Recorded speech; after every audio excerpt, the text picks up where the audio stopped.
Some of us in here are old enough to remember. I see you down there. I see those old white guys. Some of us are old enough to remember when it was Republicans who were talking about freedom. It turns out now what they meant was the government should be free to invade your doctor's office. In Minnesota, we respect our neighbors and their personal choices that they make. Even if we wouldn't make the same choice for ourselves, there's a golden rule. Mind your own damn business.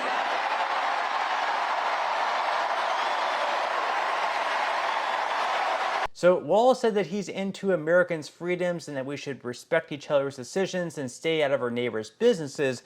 However, according to this article here from the New York Post, he was one of several Democratic governors accused of massive overreach in wielding executive power to shutter schools, businesses, and churches during the once-in-a-generation pandemic. The Minnesota governor in 2020 even set up a hotline through which law enforcement received more than 10,000 emails from residents snitching on neighbors, ignoring lockdown measures during that first year of the pandemic. In selecting the Minnesota governor, the Harris campaign on Tuesday touted his dedication to countering Republicans who want to, quote, roll back Americans' rights, saying he had stood up for fundamental freedoms in the past. So basically he's standing up for fundamental freedoms, but yet he's setting up like a snitch hotline where one neighbor could snitch on the other neighbor for perhaps being out at a gathering, having a barbecue with other neighbors, enjoying themselves, saying, hey, they're basically breaking the lockdown, they're out doing stuff, and they're potentially spreading the virus.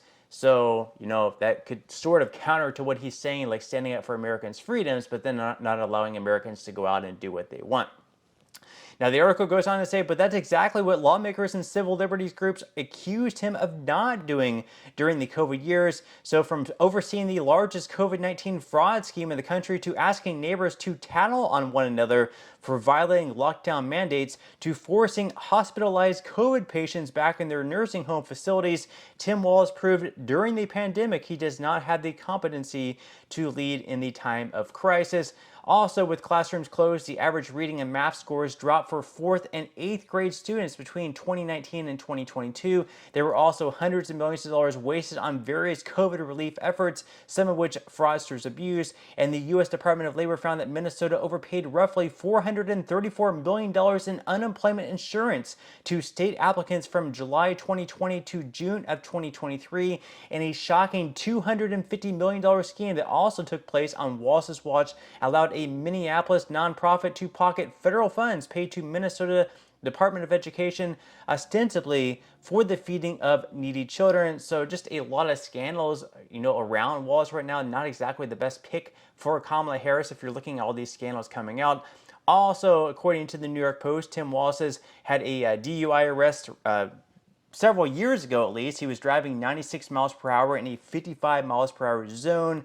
So Kamala Harris's freshly minted VP pick, Minnesota Governor Tim Walz was once arrested for drunk driving after he was pulled over for driving more than 40 miles per hour over the speed limit. The trooper then approached his window, detected a strong odor of alcoholic beverage, emanating from his vehicle, court documents show. After flunking a field sobriety test, he submitted to a breath test, which pegged his blood alcohol level at 0.128%, well above the state's legal limit of 0.08%.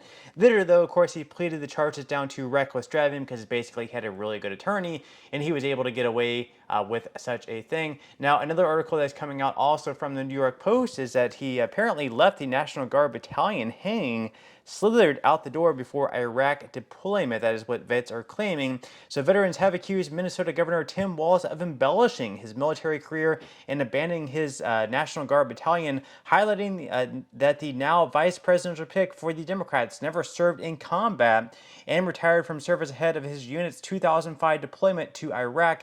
In a letter posted to Facebook in 2018 as he first ran for governor, retired Command Sergeants Major Thomas Behrens and Paul Herr said Walz retired from his 24-year tenure in the National Guard after learning that his battalion would be deployed to Iraq, despite allegedly assuring his fellow troops would join them. So again, a lot of dirt is coming out on Tim Walz now that he is selected as VP. It's going to be interesting to see how all of this plays out, but leave your thoughts in comments below. Do you like the pick by Kamala Harris? Do you think it was a good pick by Kamala Harris?